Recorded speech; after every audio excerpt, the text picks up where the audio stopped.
Soto-Makra stretch were apprehended by the Special Task Force of the GPRTU as part of their enforcement of measures to ensure transportation sanity. My colleague Grace Hamwajiman is at the Odoko Lorry Terminal where the task force is operating. Grace, thank you for joining us. Good afternoon to you. Talk to us about this operation by the GPRTU task force. What have you found since you've been there?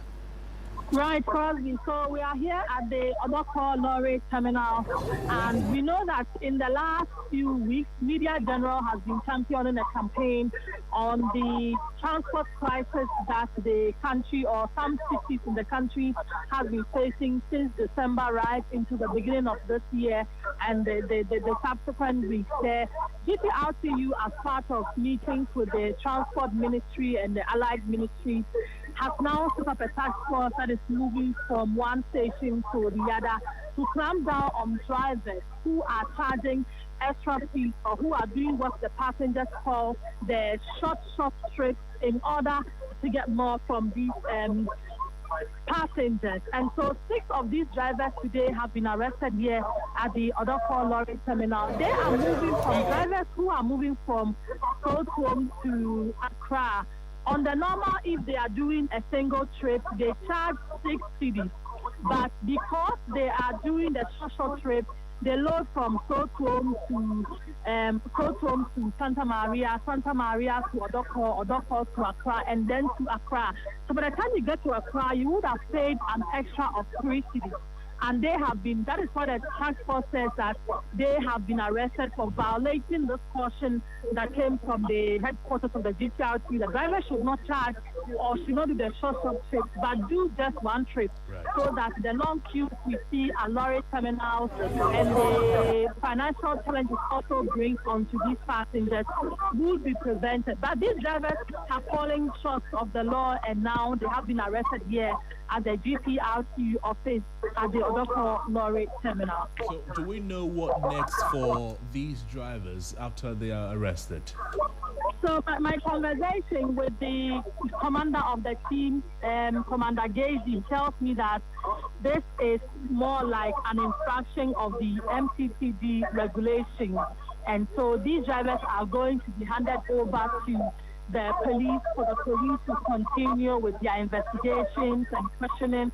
And then if they establish any fault or any wrong on the side of the drivers, then they'll be handed over to the police for the law to take its course. My conversation with these drivers, they also tell me that they wish they will not charge or do the short fares, but factors including the fact that they must pay a lot of their daily sales. If you are a normal auto driver doing the Kia Trotro, they pay between 600 to 800 cedis as sales, which they say is on the high. They also complain that spare parts have become expensive, and they pay other charges on the road, and all of that culminates into how much they charge. And so in as much as they wish they will not be at the wrong side of the road, they have to pay all of these, and now they are at the wrong side of the road. So police will continue with their investigations, and then if they fall short of the law, they will be charged or put before the right legal authority. I see. Now, Grace, before you take leave of us, what next for the task force? Where are they heading towards? Something they don't want, the drivers to know yet. So what I'm asking is, what next for the GPRTU task force? Where are they headed to next, and what are they going to do next? Right, so from here at the Odoko Lorry Terminal, they are moving to Kaneshie, another hotspot or another flashpoint when it comes to transportation infractions. They tell me that most of the drivers who move from Odoko also do a stop at Kaneshie. And so from here, they are going to Kaneshie and then will end at Accra. This is the first group for the day. There are 2 groups so that the drivers who also do this same short trip in the night will also be apprehended. And so while the morning team takes a break, then the evening team takes over to make sure that the same infractions that happen in the night will not happen in the day, do not also happen in the night. So it's not only a day operation, they are now extending it to both day and night operation. I see. And before you go, finally from me, Grace, so while they are arrested, other drivers who may be there or who may see that happening, what do they tell you? What is their countenance like? Sorry, come again. So what I'm asking for is other drivers who will see their fellow drivers being arrested. How do they react to this? Right, so it's a kind of a mixed reaction here. There are some parts of the drivers who say that really their colleagues who have been arrested have not committed any offense because, like they told me initially, they have to pay a lot on the road. And if you have to pay a sales of 600 cedis daily and you are paying all of these other road charges, you have no option than to do this short trip so that at the end of the day you are able to make something. Others also say that it is really a part of greed on the side of these drivers who are doing these short trips because the short trips, they all do it at a period during the Christmas festivities. But after Christmas, where there's no rush in town, they think that the drivers should not continue doing it. So it is a mixed reaction here. There's a part that is okay with what the drivers are doing. There's a part that also says that no, they have to stop because, I mean, in economics, when there's high demand for something, the price goes up, but if there's no demand for it, the price really comes down. Grace, thank you. Thank you so much, Grace Hamwa Ajuman, speaking with us there. Let's now take a listen to the PRO of the Ghana Private Rail Transport Union, GPRTU, Abbas Moro, on the same subject. Some of our members are in Mufti, they will join the vehicle halfway, and I like that where our people are, to see how much the driver is taking from them. So these are the models of the brand. And some were stopped also. The passengers were asked, where are you coming from and where did he say he's going to? He's taking you to. They also explain the situation. So it wasn't a thing that they just suspect. They were arrested with facts. As long as the character doesn't change, we shall lose them because it is Ghanaians that we are working for. And if care is not taken, all the good work that we've started will come to zero. So we want to make our mark. They don't change, we will also be on the road to make sure right things are being done. So let's hope those doing that change immediately and we all live happily. Abbas Moro is the Public Relations Officer of the GPRTU, speaking with us there. Let's do some other stories this afternoon. The 5 presidential aspirants of the NPP, they will today sign a peace pact with a pledge to uphold the collective interests of the party and support the eventual winner of the presidential primaries. They are former Member of Parliament for Asen Central, Kennedy Japan, a former Minister of Food and Agriculture and MP for Abetifi, Dr. Brian Champon, a former Vice President and 2024 presidential candidate, Dr. Baumia, and a former Minister of Education and MP for Bosomche, Dr. Yao Seyaduchum, as well as a former General Secretary of the NPP, Kwabena J. Japan. The signing of the Peace Pact is part of the Presidential Elections Committee's efforts to ensure a peaceful and harmonious primary process, flagged by elections slated for Saturday, January 31, 2026. My colleague George Quinning, he is at the location and is joining us on the phone with some more update. George, thank you for joining us. Good afternoon to you. Tell us what is happening and where you are. Hello? George, can you hear me? I can hear you, Crosby. Tell us what is happening and where you are. So, Crosby, thank you so much. So, I'm coming to you live from Alisa Hotel. And so, the Peace Pact meeting is underway. And the arrival of the former president, Akufo-Addo, triggered the starting of the meeting right after the arrival of Dr. Mahmoud Bawumia, who is one of the aspirants. In all, 5 aspirants, they are all here. All of them are here. Big wigs of the party are here. Former ministers of state, MPs, name them. So it tells you this is a great meeting. Hopefully, this pact will ensure that any intended mayhem scheduled for the Saturday elections will be quelled. And I spoke to some grassroots persons here, and they say the party needs some sort of unity and cohesion. That's something they lack over the past years. And so if they want to win the 2028 general elections with unity, they can win that. I see. What is the countenance of the candidates who are there? How are they, how are they looking? So, like I mentioned, all 5 of them are here. I saw Kennedy Japo coming with his son. And you could see there's that cordial relationship. So if you come, you just try and then reach all those in the front row. So you can tell there's some sort of good relationship.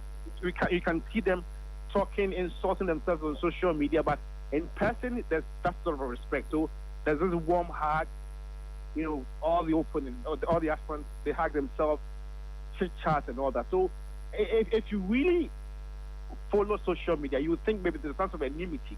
But at the end of the day, it's a game. So there's that cordial relationship. Hopefully, at the end of the day, like I said, this fact will ensure that these policies for insults and other things will be curtailed moving forward. George, thank you so much for.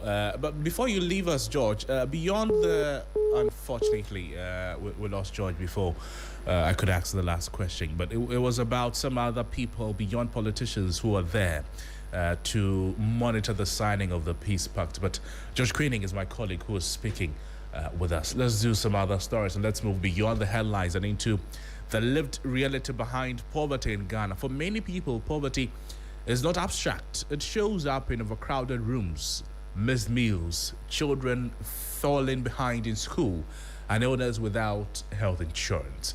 The latest multidimensional poverty index from the Ghana Statistical Service shows that poverty in Ghana is easing, but unevenly. By the third quarter of 2025, the national multidimensional poverty rate declined to 21.9%, with more than 360,000 people exiting poverty within just 1 quarter.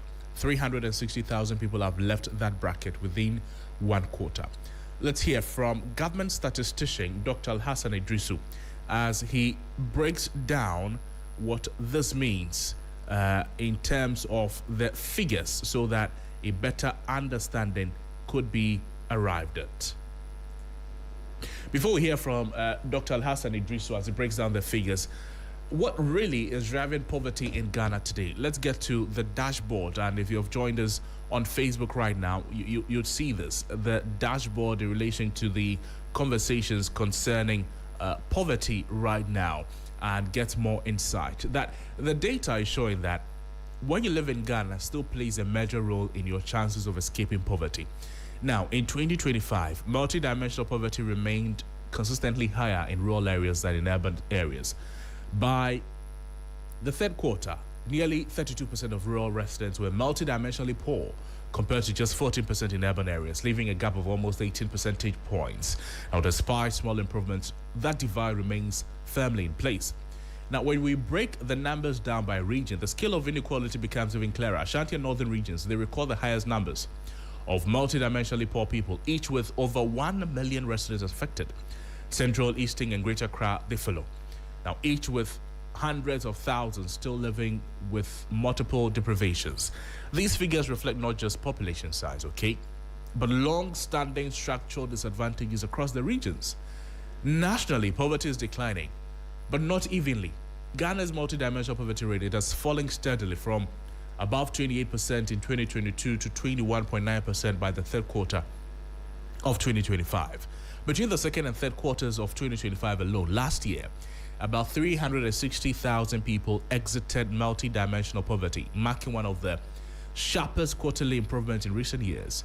But the data also shows that poverty in Ghana is no longer driven mainly by income. Health is now the single biggest contributor, accounting for just over 40% of multidimensional poverty, followed closely by living conditions at nearly 34%. Education and employment contribute far less by comparison, okay? And this means that access to healthcare, nutrition, housing, sanitation, and basic services, they now matter more than jobs alone in determining who remains poor. Taken together, the numbers tell a clear story that we're seeing progress, but it is uneven.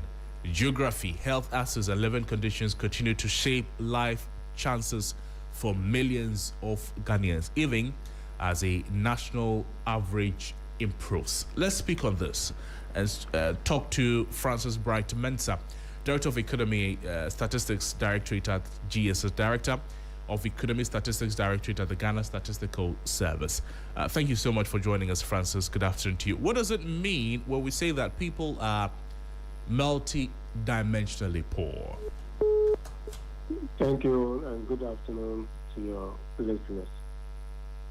So multidimensional poor, when we say people are multidimensional poor, just as you said, we're looking beyond the income, people being deprived in income, the income threshold.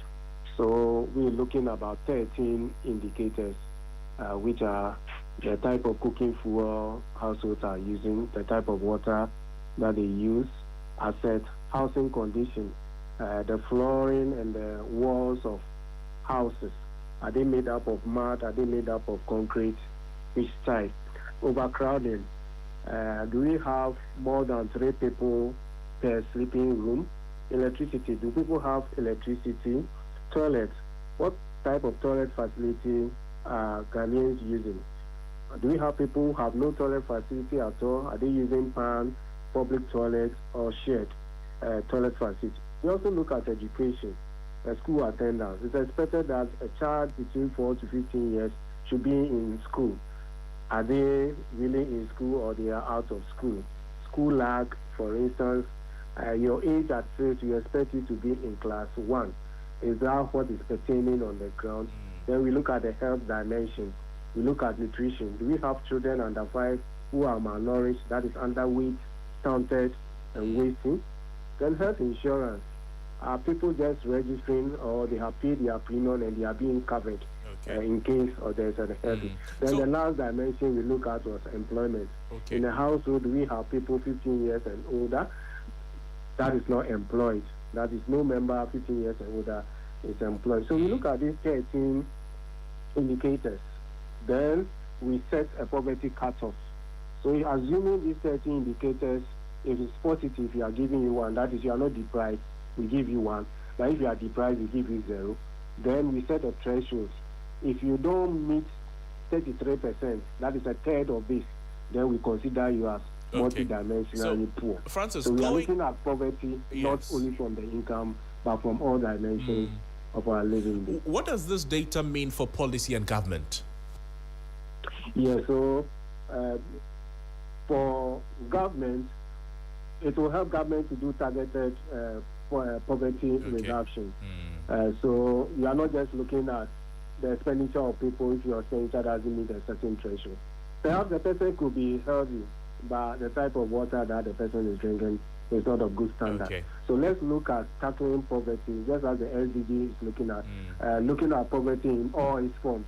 And let us tackle it and make sure that we leave no one behind. Thank you. So this will help government that if you want to reduce poverty, as you said, the dimension that is contributing more, is it health? Then let us tackle the health. Is it living condition? Let us tackle the living condition. And beyond the percentages, we also want to know where the concentration is. Because sometimes the percentages might be deceptive. Thank you. So if Accra is having about 10% multidimensional poor, it translates into about 600,000 people who are suffering from that, or Ashanti region. Rightly as you indicated, about over 1 million. So do we go to look at this million or just go to a region where the percentage is high but the numbers are poor? Thank you so much, help government in doing targeted poverty reduction strategies. Thank you so much. Francis Bright Mensah is Director of Economy Statistics Directorate at the Ghana Statistical Service, speaking with us there.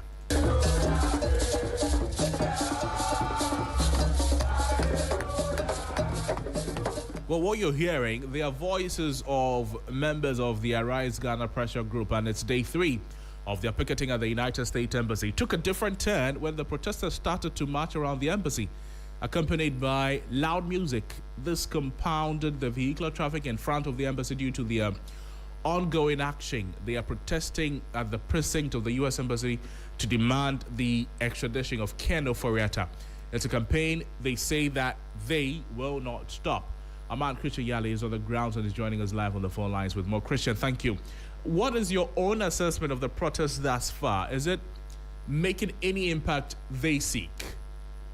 All right, so Crosby, over the past 3 days, I know that on the very first day, it was a very calm atmosphere here. The protest began on a very solemn note. They just came here in their numbers to register their request for their demand for the return of Ken Oforiatta.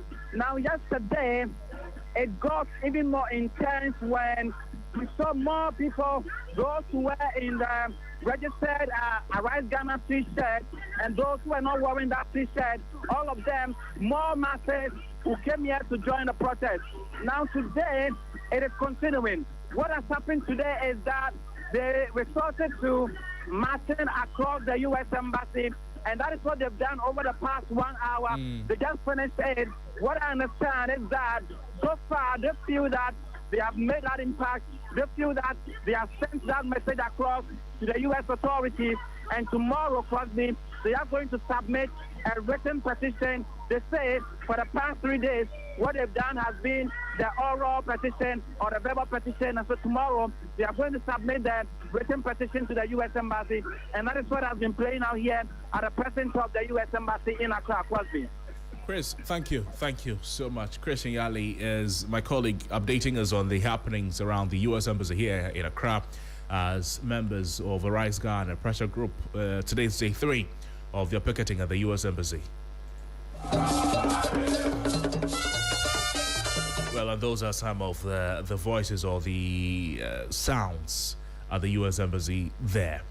There's some other stories this afternoon, and the Awoyun division of the Forestry Commission has arrested 13 people in a crackdown on illegal mining activities within the Byung Tano Forest Reserve. The operation was initiated following an intelligence tip-off on mining activities in the Forest Reserve. The task force of security personnel, including a rapid response team of the Forestry Commission, carried out the operations at Jama Asem Krum in the Awoyun municipality of the Western North region. Now, during the raid, officers uncovered 4 makeshift mining camps deep inside the Forest Reserve. The camps, together with Shamfang machines, shovels, and other mining equipment, were destroyed and set ablaze. According to the district manager of the Forestry Commission, Joe Apia Frimpong, the 13 suspects, aged between 17 and 29 years, were actively engaged in illegal mining activities that had destroyed an estimated 0.4 to 0.5 hectares of forest land there.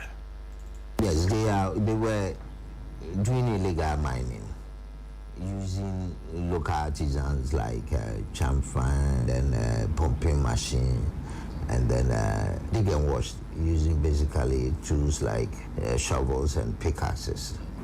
So they apprehended all these people and brought them. They got to NJ around 10 to 11 a.m. Tuesday 20th, and then we handed them over to the NJ District Police Command, involving the Divisional Command, and then them to court. And that's the voice of the District Manager of the Forestry Commission, Joe Apia, speaking there.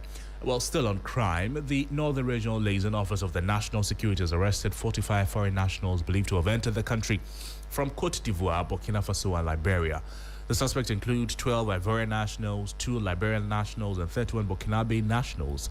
Sustained intelligence by the National Security revealed that the foreign nationals were engaged in QNet recruitment and trafficking activities within vulnerable peri-urban communities in Tamale.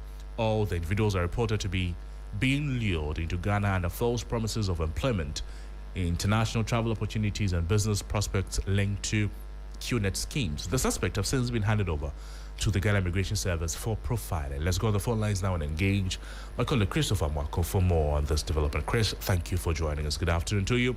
What else do we know about these foreign nationals? Yes, so these foreign nationals are said to be from Burkina Faso, Cote d'Ivoire, and Liberia.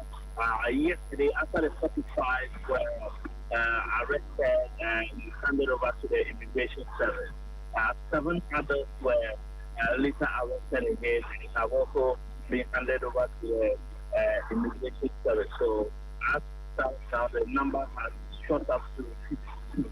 They are saying that most of them have confirmed that they are in the country to do the QNet business.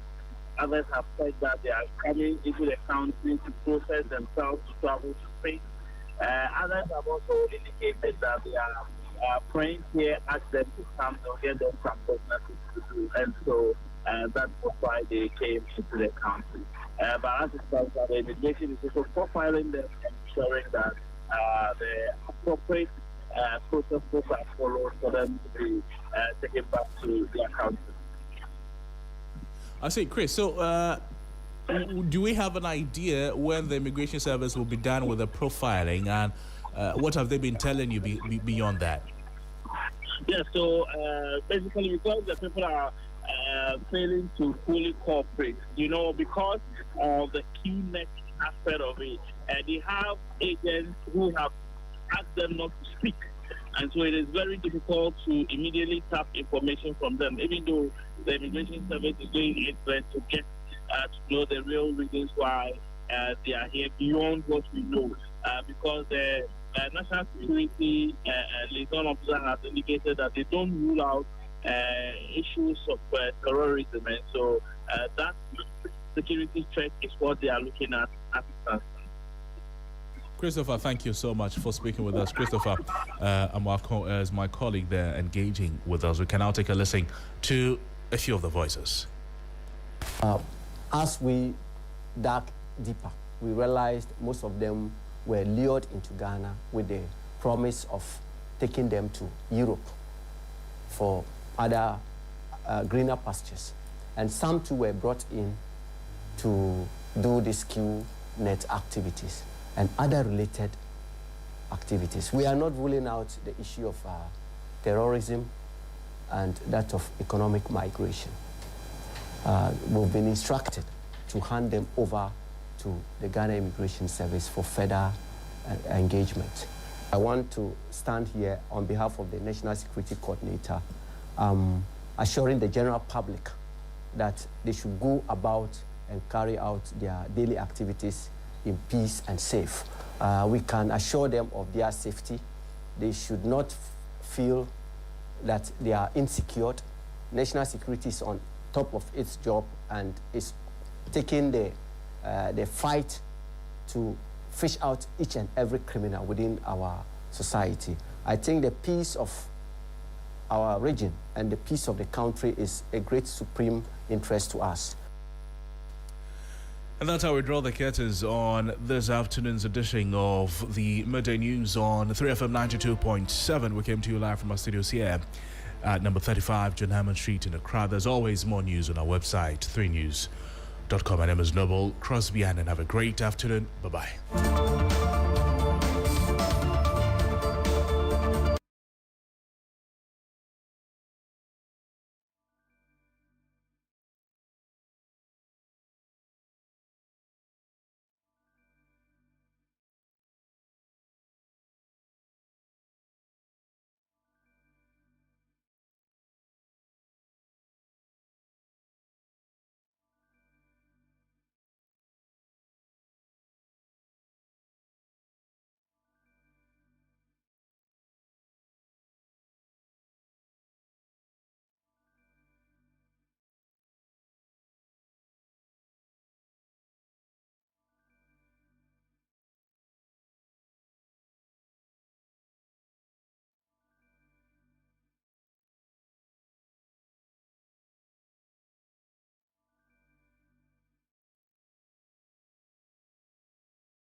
there, good afternoon. Welcome to Business Daily here on 3FM 92.7.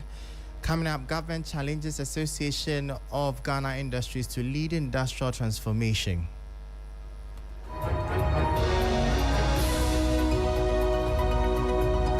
Policies alone will not transform our economy. What will make the difference is execution. And here AGI has a critical role to play. Also, Ministry of Trade, Industry and Agribusiness to launch price control comparison app to drive market competition. We can't do price control because you see, price control, I want to do some kind of transparency where we have an app. Every shop will advertise their price and then you decide where to buy from. So if we have the same piece of paper and I'm selling mine at 1,000 cedis and you are doing yours at 200 cedis, then the buyer will decide.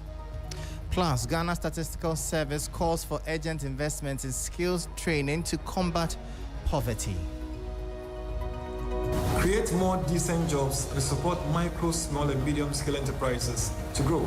We encourage you to design inclusive services and employment opportunities for the vulnerable groups, including persons with disabilities. I am Michael Obodu. Details of these and many other stories coming up shortly. Please stay tuned.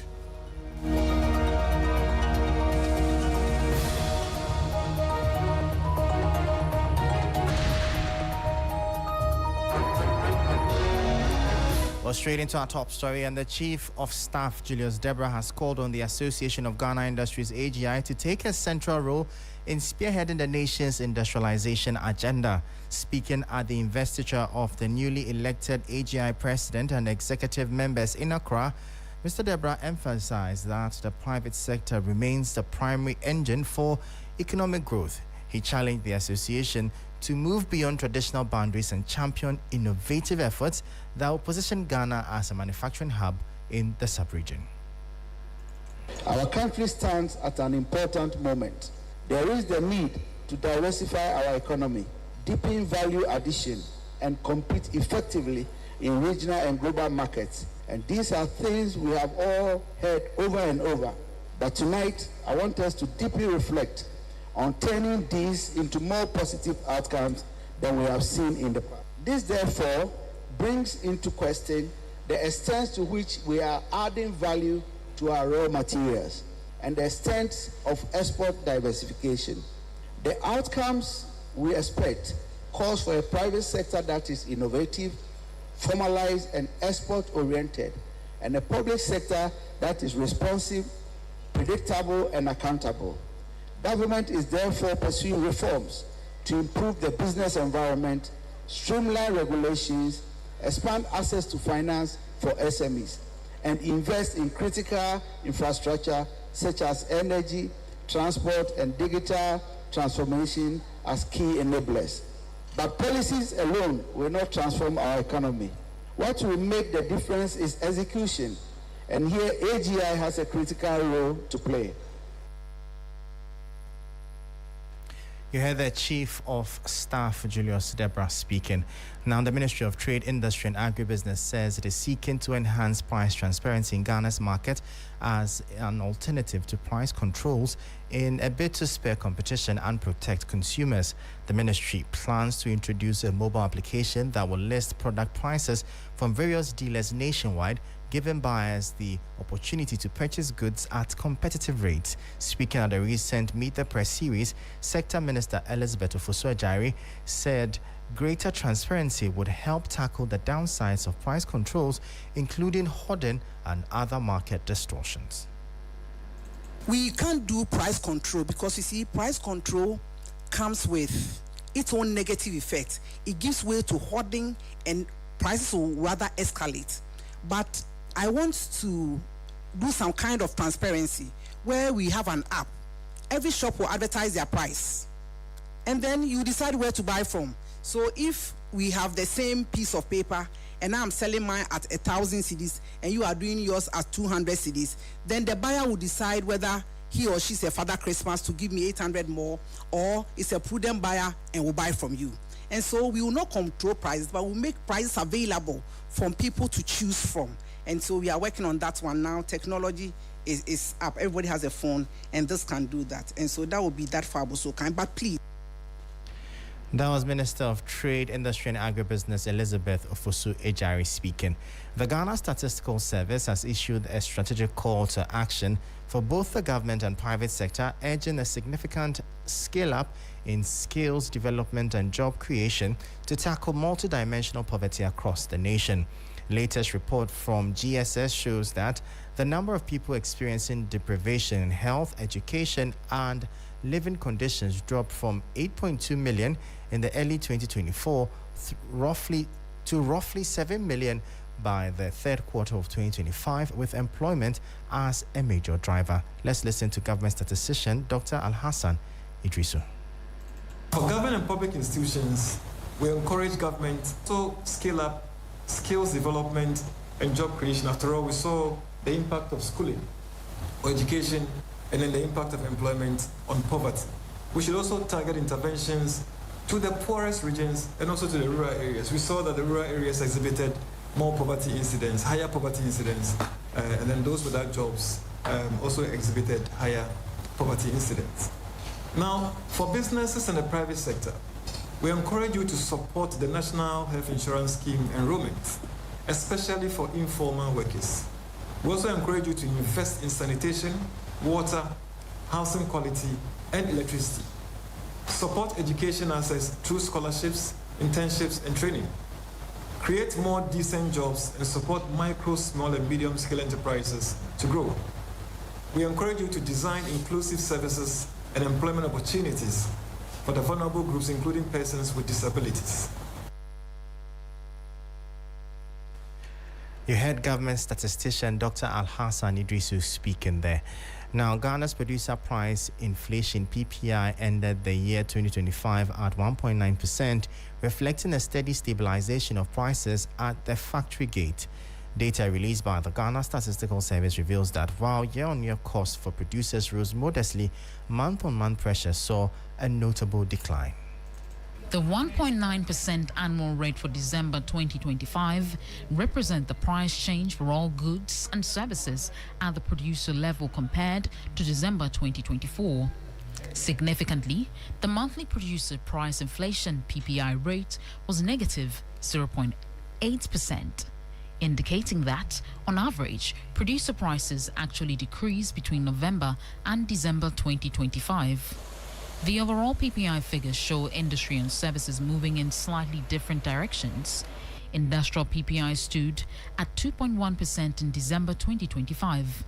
This marks a 0.5 percentage point increase from the 1.6% recorded in November, suggesting a slight uptick in the cost of manufacturing, mining, and utility production toward the end of the year. Conversely, services recorded a much lower annual producer inflation rate of 0.6%. On a month-on-month basis, service prices rose by a marginal 0.2% between November and December. The low PPI figures align with the broader trend of disinflation in the Ghanaian economy, with consumer inflation at a multi-year low of 5.4%. Analysts suggest that the easing of producer price pressures is a positive signal for the year, as lower factory gate costs typically lead to more stable prices for consumers at the retail level.